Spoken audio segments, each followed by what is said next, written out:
Un'azione fulminea durata pochissimo mentre i proprietari erano in casa. Siamo in via Concordia, a Tezze sul Brenta. Eros Bizzotto, il capofamiglia, era rientrato da poco e stava facendo la doccia. La moglie, in cucina, stava preparando la cena.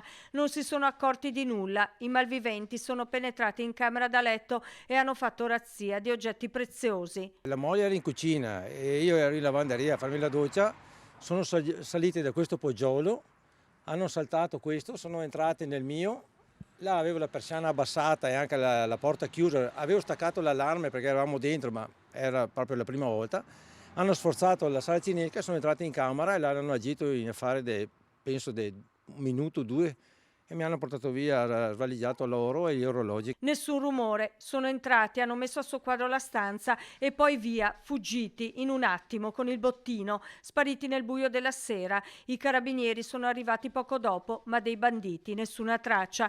Bizzotto ci racconta lo shock che ha vissuto quando ha scoperto il furto. Io ho le gambe che tremavano, sebbene che ho anche il porto d'armi e cose come, però non ho neanche il coraggio di alzare una mano proprio. Io manco, poi non so gli altri, ma tanta paura, tanta paura. Sua moglie?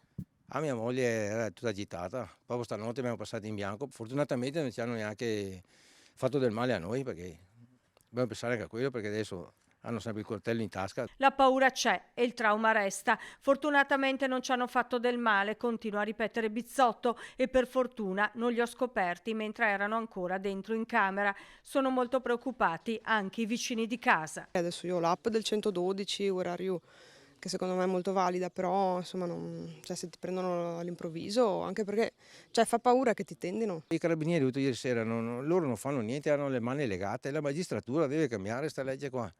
Cioè se deve punire la gente, cioè, oppure fare una videosorveglianza, mettere delle telecamere sulle vie qua, perché sennò non vivi più dentro qua.